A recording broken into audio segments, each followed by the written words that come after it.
Hello happy gardeners, welcome back to Stinky Ditch Nursery. We've got Jamesy on camera. Say Jamesy. Hello. And he's back in the land of the living. Had food poisoning last week. Not nice, eh? No, it was not nice. And what's worse than having food poisoning, ladies and gentlemen? Having food poisoning and diabetes. Got Jamesy a night in hospital. How do they treat it in hospital? Yeah, alright. And what was the food like? Very nice. That's not what we said on the last day, No. ladies and gents. Thank you ever so much for the NHS. Anyway, today what we're talking about is what to do with your agapanthus when they finish flowering. We're in the UK, we are in August, and agapanthus are starting to go over, the flowers are starting to go over. James, if you can spin over here a little bit and show the top of this one. Now, as you can see, the flowers have finished, and on some of them, we've got seed pods forming. These are the seed pods. Yeah, we're going to get seeds from those. The ones where it's fallen off like that, that means that the flower wasn't pollinated. Anyway, we do not want the seeds off of this plant. We want all the energy, because it takes a lot of energy to grow seeds, and we want the energy to go back into the plant and into growing roots. So what we do is this. Now, if you've got them in the ground outside, this is all you need to do. They're all in pots. You just sort of get down to the bottom of that thing like that with a pair of snips, and there. And that's it. That is it. That's all you need to do to the ones that are in the ground. Here's a little one here. Look at that. And as you can see, it's a white one, but he's gone over. The flowers have finished. And so I'm going to get my snips right in there, like that, and snip them off. There we go. I'm going to pull off any other little leaves. Now, because this one's in a pot, and I'm going to keep it in a small pot, I've got some roots growing at the bottom.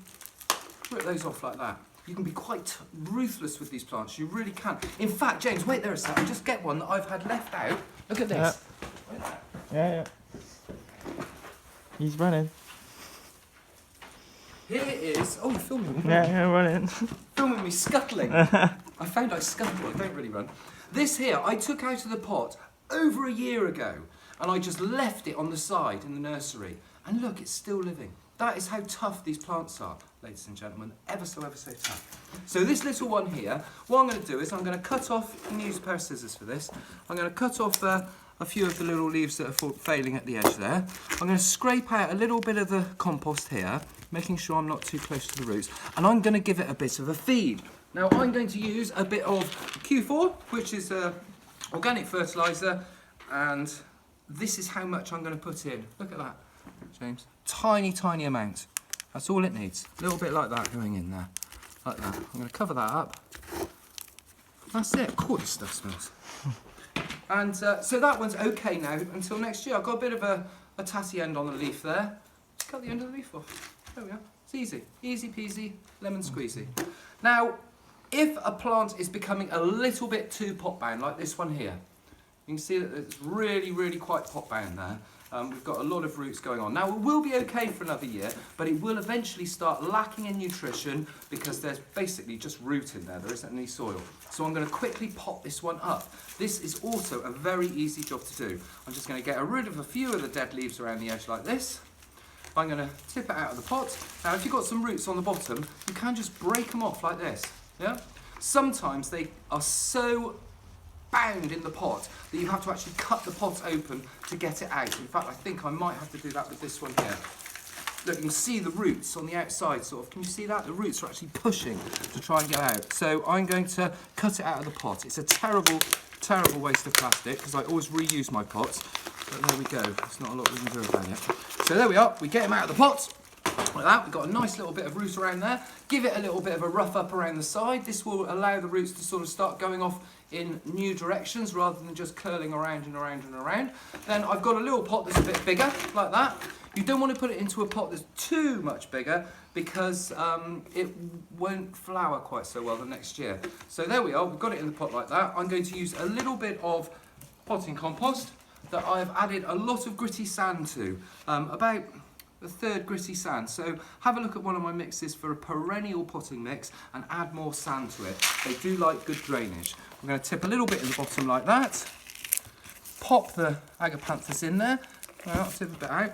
Always remembering when you're potting something up that you have to have that gap between the top of the pot and the surface of the soil so that the water will not just run off. There we go, that's looking good enough. And now I'm going to give it a bit of a full up. I haven't got any nutrition in this potting compost I've got here.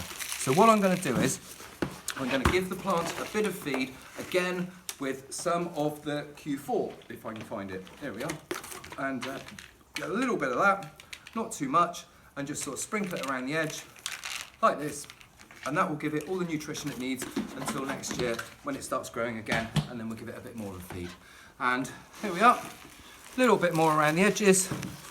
Give it a little bit of a shake, give it a push down around the edge, scrape off any off the top so that we have that nice little gap, and then we water it in. I'll pop them down on the floor.